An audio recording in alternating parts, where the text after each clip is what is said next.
Hello my dear students, तो आज की क्लास में हम डिस्कस करने वाले हैं दो रिडक्शन रिएक्शंस जो कि हैं क्लेमेंसन एंड वुल्फ-किश्नर रिडक्शन। सो ये 29th लेक्चर है। अभी तक 28 नेम रिएक्शंस हम ऑलरेडी कवर अप कर चुके हैं। अगर आपने उन वीडियोस को नहीं देखा है तो please go through them and हर एक नेम रिएक्शन को आप कवर अप कर सकते हैं विद डिटेल्ड मैकेनिज्म। चलिए शुरू करते हैं हमारी आज की class Clemmensen reduction and Wolff reduction के रिएक्शन के बारे में और बेसिकली आखिर क्या मैकेनिज्म फॉलो होती है। ठीक, लेट्स सी। देखो, अगर मैं इन दोनों रिएक्शन की बात करूँ ना, तो यहाँ पर जो प्रोडक्ट है वो हमारा एकदम सेम बनता है। ठीक है, क्लेमेंसन रिडक्शन और जो आपका वुल्फ किश्नर रिडक्शन है, प्रोडक्ट एकदम सेम है बट रिएजेंट अलग है और आपका मैकेनिज्म अलग है। ठीक है, देखिए, हम यहाँ पर कोई भी एल्डिहाइड या फिर कीटोन लेकर चल सकते हैं। ठीक है, तो यहाँ पर हम लिख लो, या तो आप एल्डिहाइड लो या तो आप कोई भी कीटोन लो। ठीक है, होगा क्या कि जहां पर आपको ये C double bond O group दिख जाए और आपका जो रिएजेंट आप यूज करते हो क्लेमेंसन रिडक्शन में, वो आप यूज करते हैं यहाँ पर ZnHgHCl। तो ये आपका जिंक मरकरी अमलगम यूज किया जाता है। ठीक, जिंक मरकरी का अमलगम यूज करते हैं HCl के साथ, मतलब एसिडिक कंडीशन में आप रिएक्शन करवा रहे हो। ठीक है, यहाँ पर देखो, यहाँ पर आपने यूज किया है जिंक मरकरी अमलगम। ठीक है, और एसिडिक कंडीशन में आप ये रिएक्शन करवाते हो। एसिडिक कंडीशन में HCl आप दे रहे हैं, तो एसिडिक कंडीशन में आपकी रिएक्शन हो रही है। चलो प्रोडक्ट आपको बताती हूँ डायरेक्टली क्या करना है। जहां पर आपको ये C double bond O group दिख जाए, इसको हटाओ और H लगाओ। ठीक है, तो यहाँ पर आपको ये दो H लगाने हैं, काम खत्म। यही है आपका फाइनल प्रोडक्ट। मतलब बेसिकली ये काम क्या करता है, ये रिडक्शन करता है, कार्बोनिल कंपाउंड को रिड्यूस करता है एल्केन्स में। ये आपका एल्केन बन चुका है ना, दिस इज योर एल्केन। यही सेम काम है वुल्फ किश्नर रिडक्शन का भी, बट हाँ वहाँ पे रिएजेंट्स अलग होंगे, मैकेनिज्म अलग होगी, तो उसके बारे में हम जानेंगे बेसिकली। चलो अब समझते हैं इसकी कंप्लीट मैकेनिज्म आखिर है क्या, क्लेमेंसन रिडक्शन की मैकेनिज्म आखिर क्या है। देखो, पहला स्टेप हमारा क्या है। पहला स्टेप है, आपके पास ये कार्बोनिल कंपाउंड दे रखा है। ठीक है, C double bond O, this is a carbonyl compound. आपका एल्डिहाइड हो या फिर कीटोन हो, कुछ भी हो। ठीक, आपने इसको किससे ट्रीट किया, आपने इसको ट्रीट किया है जिंक। ठीक है, ZnHg आपका मरकरी अमलगम है, जिंक मरकरी अमलगम दे रखा है। तो जिंक मेटल है, बताओ जिंक मेटल क्या करता है, जिंक क्या करेगा, जिंक देगा जिंक 2+ प्लस 2 इलेक्ट्रॉन्स देगा आपको, है ना। तो यहाँ से आपको 2 इलेक्ट्रॉन्स मिल रहे हैं। तो ये जो 2 इलेक्ट्रॉन्स आपको यहाँ से मिले, ये दोनों इलेक्ट्रॉन्स क्या करते हैं, इस कार्बनिक सेंटर पर अटैक करते हैं। ये पाई इलेक्ट्रॉन्स आपके यहाँ पर शिफ्ट होंगे। देखो, इलेक्ट्रॉन ने इसी पे क्यों अटैक किया, इलेक्ट्रॉन है, उसके पास इलेक्ट्रॉन डेंसिटी है, तो ये कहाँ अटैक करेगा, जहाँ पर इलेक्ट्रॉन्स की कमी है। तो कार्बन से ऑक्सीजन जुड़ा है, तो ऑक्सीजन इलेक्ट्रॉन डेंसिटी खींच लेगा, कार्बन पर डेफिशिएंसी आई, तो 2 इलेक्ट्रॉन्स ने इस कार्बन पर अटैक किया, ये पाई इलेक्ट्रॉन्स यहाँ शिफ्ट हुए। ठीक है, चलो नेक्स्ट देखें अब आगे क्या होगा। इसके बाद हमारा क्या हुआ, यहाँ पर ये सी था। ठीक है, 2 इलेक्ट्रॉन्स ने कार्बन पे अटैक किया, मतलब सी पे माइनस चार्ज आया, 2 इलेक्ट्रॉन्स मतलब माइनस। ये पाई बॉन्ड आपका सिंगल बॉन्ड बन चुका है और ऑक्सीजन पे आपका भी नेगेटिव चार्ज आ चुका है। तो ये बेसिकली एक डाई एनायन बन गया है ना, आपका डाई एनायन बन चुका है। ओके, अब हमने जिंक तो था ही, साथ में साथ आपने HCl दिया हुआ था, तो आप यहाँ पर 2 मॉलिक्यूल्स यूज करोगे HCl के। ठीक है, तो 2 मॉलिक्यूल्स अगर हम यूज कर रहे हैं, मतलब यहाँ पर आपको ये 2 H+ देगा, है ना, 2 H+ और Cl- देगा। तो एक H+ जो है वो यहाँ चला जाएगा। ठीक है, एक ये जो माइनस है, एक H+ यहाँ से ले लेगा, ये माइनस इस H+ यहाँ से ले लेगा। ठीक, तो सिंपली क्या बन जाएगा हमारा, यहाँ पर C, यहाँ पर एक H इसने ले लिया और एक H इसने ले लिया। यहाँ तक सबको क्लियर। ठीक है, ओके, अभी भी मेरे पास HCl तो है ही। ठीक है, तो अब क्या होगा कि ये जो OH है, ऑक्सीजन के पास लोन पेयर है, ये क्या करेगा, यहाँ से इस H को एब्स्ट्रैक्ट करेगा, ये Cl- निकाल देगा। ठीक है, तो ये कन्वर्ट हो गया किसमें, CH, और यहाँ पर बन जाएगा आपका ये OH2। ठीक है, देखो OH और H इसने लिया है यहाँ पर, इसका मतलब OH2 और ऑक्सीजन के लोन पेयर से चले थे, तो OH2+ आ चुका है। राइट, अब OH2+ आपको पता है it is a very good leaving group, है ना, तो ये अपने इलेक्ट्रॉन्स लेके भाई यहाँ से निकल जाएगा और इसी स्टेप में आपका वाटर निकल चुका है और साथ ही साथ ये इलेक्ट्रॉन्स लेके यहाँ पे निकला, तो यहाँ पर है CH और इस कार्बन पर अब पॉजिटिव चार्ज आ चुका है।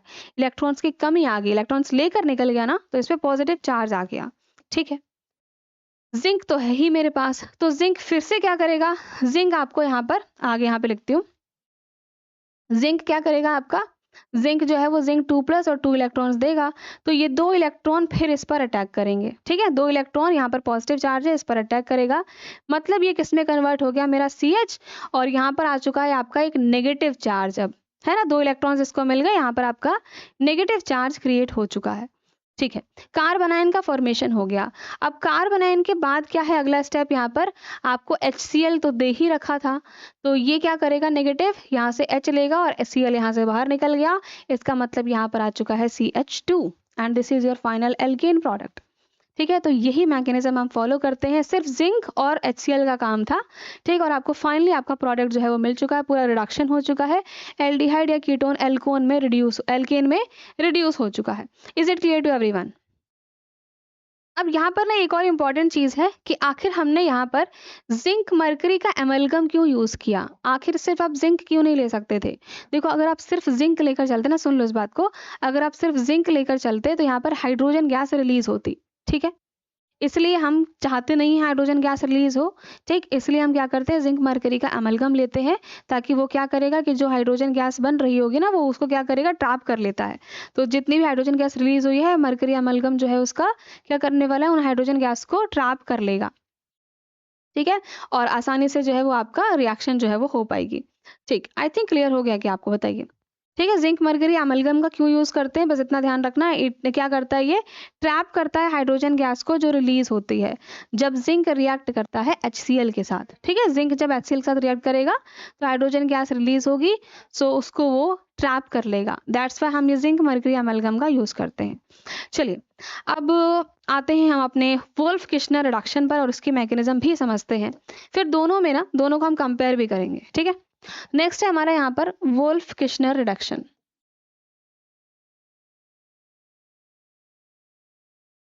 वोल्फ किश्नर रिडक्शन, देखो यहाँ पर भी सेम काम है कि आपके पास कार्बोनिल कंपाउंड होगा, आप यहाँ पर कोई एल्डिहाइड या फिर कीटोन लेकर चल सकते हो। रिएजेंट सिर्फ आपका यहाँ पर बदलने वाला है और प्रोडक्ट भी एकदम सेम है कि आपका जो C डबल बॉन्ड O था वो CH2 में आपका कन्वर्ट हो जा रहा है। रिएजेंट क्या है, वोल्फ किश्नर रिडक्शन में हम यहाँ पर लेकर चलते हैं क्या, NH2, इसको हम बोलते हैं हाइड्राजीन। ठीक है, this is your hydrazine, NH2 KOH, और यहाँ पर होता है आपका इथाइलिन ग्लाइकॉल। ठीक है, तो अगर आपको ये रिएजेंट दिख जाए, समझ जाना आपका वोल्फ किश्नर रिडक्शन है। इथाइलिन ग्लाइकोल तो आपका सिर्फ एक सॉल्वेंट की तरह काम कर रहा है यहाँ पर। ठीक है, KOH शो कर रहा है कि भाई यहाँ पर आप बेसिक कंडीशन लेकर चलते हो। तो एक डिफरेंस हमें समझ में आया कि जो आपका क्लेमेंसन रिडक्शन है वहां पर एसिडिक कंडीशन चाहिए, HCl का यूज था, और वोल्फ किश्नर रिडक्शन में बेसिक कंडीशन है, KOH का आप यूज करते हैं। ठीक है, ओके, इथाइलिन ग्लाइकोल सिर्फ सॉल्वेंट है, उसका कोई काम नहीं है इतना खास हमारा मैकेनिज्म में, है ना। चलो स्टार्ट करते हैं अब इसकी मैकेनिज्म समझना, प्रोडक्ट तो आप समझ ही गए हो, लेट्स सी आखिर इसकी मैकेनिज्म कैसे फॉलो अप होती है। तो स्टार्टिंग में मेरे पास है यहाँ पर ये कार्बोनिल कंपाउंड, और आपने इसको ट्रीट किया है किसके साथ, हाइड्राजीन के साथ, NH2 के साथ। तो पहला स्टेप तो आपको एकदम साफ साफ समझ में आ रहा है क्या, कि भाई यहाँ से वाटर मॉलिक्यूल निकाल दो ना, यहाँ से वाटर मॉलिक्यूल निकाल देते हैं हम। ठीक है, -H2O क्या बना, देखो CC, यहाँ पे डबल बॉन्ड, O हट चुका है, H2 हट चुका है, यहाँ पे डायरेक्टली आ जाएगा N, और इस N से जुड़ा है हमारा ये NH2। यहाँ तक क्लियर सबको, हमने सिर्फ वाटर मॉलिक्यूल निकाला और ये बना दिया है यहाँ तक। ठीक है, इसके बाद आपने इसको बेसिक कंडीशन दे रखी है, आपने KOH दे रखा है, K+OH-, है ना। तो ये क्या है, it is going to act as a base, है ना। तो ये क्या करेगा, इस NH2 में, देखो इस NH2 के एक H को ऐसे रिप्रेजेंट करती हूँ मैं, NH और एक H ऐसे दिखा दिया, तो ये OH- इस एसिडिक हाइड्रोजन को एब्स्ट्रैक्ट करेगा, ये इलेक्ट्रॉन्स यहाँ पर शिफ्ट होकर नाइट्रोजन पर चले जाएंगे। ठीक है, क्या बना हमारा यहाँ पर हम बनाने वाले हैं, हाँ देखो, ये आपका C डबल बॉन्ड N, यहाँ पर N और H, हुआ क्या, OH- ने यहाँ से H ले लिया तो वाटर निकल गया। ठीक है, ये इलेक्ट्रॉन्स नाइट्रोजन पर शिफ्ट हुए तो नाइट्रोजन पर अब नेगेटिव चार्ज आ चुका है। ठीक है, अब आपको दिख रहा है कि भाई नेगेटिव चार्ज के जस्ट बगल में यहाँ पर पाई बॉन्ड है, तो इसके साथ रेजोनेंस दिखा सकता है। ठीक है, तो ये नेगेटिव चार्ज को इधर ले आओ, पाई इलेक्ट्रॉन्स को यहाँ पर शिफ्ट कर दो, आप सिंपल इसका रेजोनेटिंग स्ट्रक्चर बना रहे हो। क्या बना, कार्बन पे नेगेटिव आ गया, यहाँ सिंगल बॉन्ड, यहाँ नाइट्रोजन, यहाँ डबल बॉन्ड, यहाँ पर NH, क्लियर है ना। ये नेगेटिव इधर आया, डबल बॉन्ड, ये पाई बॉन्ड इधर गया, कार्बन पे नेगेटिव चार्ज, तो आपने एक इसका रेजोनेटिंग स्ट्रक्चर बना लिया है। ठीक है, अब इसके बाद आपको क्या दे रखा है यहाँ पर, आप अब इसी सॉल्यूशन में हमें यहाँ पर H2O मिला था। ठीक है, तो ये क्या करेगा, आपके पास ये जो H2O है मतलब H प्लस OH माइनस, ये नेगेटिव चार्ज है ना, तो ये क्या करेगा, यहाँ से H प्लस आपका एब्स्ट्रैक्ट कर लेगा।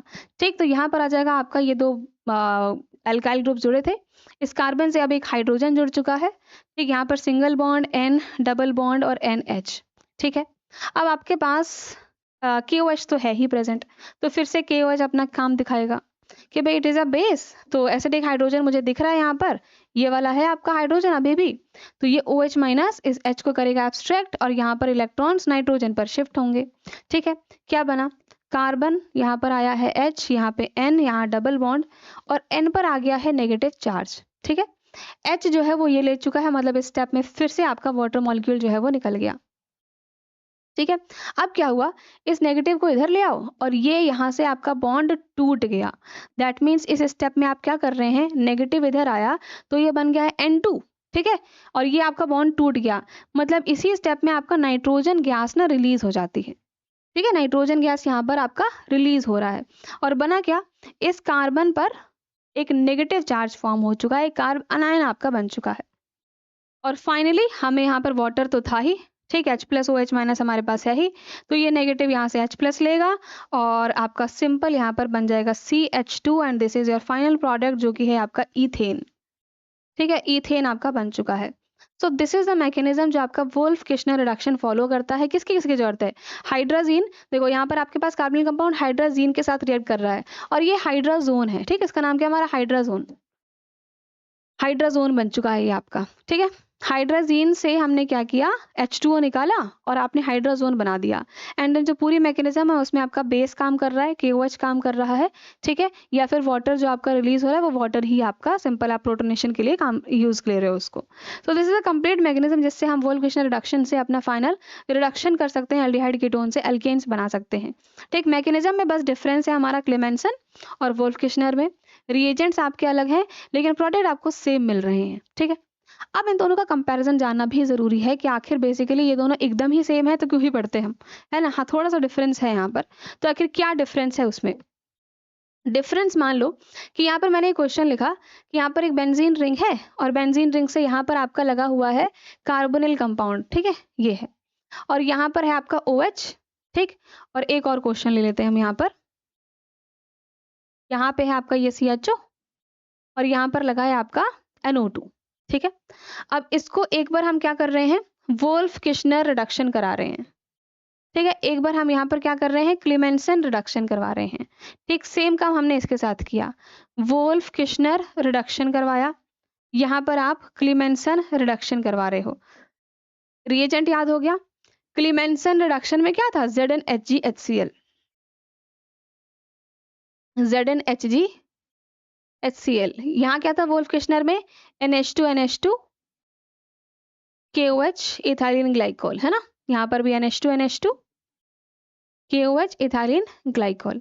ठीक है, चलो पहला क्वेश्चन देखते हैं। फर्स्ट क्वेश्चन में आपने देखा, देखो ये बेंजल्डिहाइड है, मैंने कहा था भाई कार्बनिल कंपाउंड आपको कहीं भी दिख जाता है। ठीक, वोल्फ किश्नर रिडक्शन चाहे आपका क्लेमेंसन रिडक्शन, ये दोनों ही रिड्यूस करते हैं और रिड्यूस करते हैं क्या, CH2 बना देते हैं उसको ना, CO को CH2 बना देते हैं। तो इसका मतलब ये तो हमारा क्लियर है कि भाई बेंजीन और यहाँ पर हमें क्या मिलेगा, CO बन जाएगा CH2, एक H ऑलरेडी है तो ये बन जाएगा CH3। ठीक, यहाँ पर भी हमें इतना तो सेम मिलने ही वाला है कि CH3 मिल जाएगा। ठीक है, लेकिन अब क्वेश्चन क्या है, यहाँ पर इसी वाले प्रोडक्ट में क्या हो गया,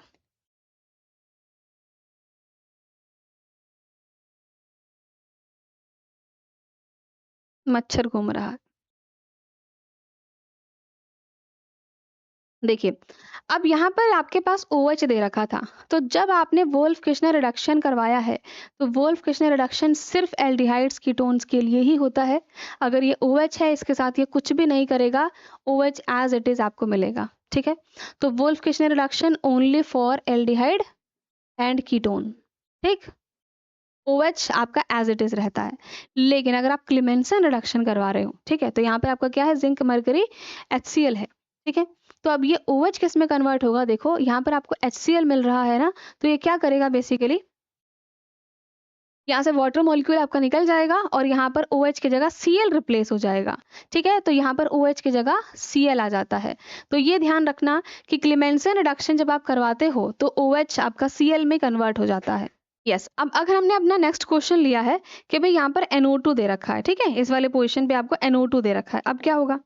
देखो जो CHO था वो तो पक्का ही भाई रिड्यूस करेगा, है ना? इतना तो फॉर श्योर है कि जो हमारा जो CHO है वो तो CH3 बनेगा ही बनेगा दोनों ही क्वेश्चंस में, ठीक है, दोनों में ही। लेकिन वोल्फ किर्चनर रिडक्शन OH को भी कुछ नहीं करता और NO2 को भी कुछ नहीं कर पाता है, तो NO2 भी एज इट इज मिलेगा। ठीक है, लेकिन जो हमारा क्लेमेंसन रिडक्शन है वो क्या करेगा? अल्कोहल को Cl में कन्वर्ट कर दिया और NO2 को भी रिड्यूस कर देता है। रिडक्शन है ना, रिडक्शन हो रहा है, तो ये NO2 को भी रिड्यूस कर देगा किस में? NH2 में। तो इसका रिडक्शन NH2 में इसको ये कन्वर्ट कर देना है। ठीक, तो बस ये आपका एक डिफरेंस ध्यान रखना कि क्लेमेंसन रिडक्शन और वोल्फ किर्चनर रिडक्शन बेसिकली दोनों वही काम आते हैं कि एल्डिहाइड कीटोन से एल्केन्स बनता है। बट एक बेसिक डिफरेंस इसमें क्या है कि वोल्फ किर्चनर रिडक्शन अल्कोहल या फिर NO2 को नाइट्रो ग्रुप को कुछ नहीं कर पाता, बट क्लेमेंसन रिडक्शन OH को Cl में कन्वर्ट कर रहा है और NO2 का भी रिडक्शन करके NH2 में कन्वर्ट कर रहा है। ठीक है, so this is a basic difference between both of these mechanisms. Okay, so I hope अब आपको ये complete Wolff Kirchner reduction and Clemmensen reduction जो है वो क्लियर है। मिलते हैं हमारी नेक्स्ट वीडियो में। एंड अगर आप चैनल सब्सक्राइब नहीं किया है तो please do subscribe. And class slides के लिए आप टेलीग्राम फॉलो कर लीजिए, वहाँ पर आपको सारी क्लास स्लाइड्स मिल जाएंगी। Okay, thank you so much.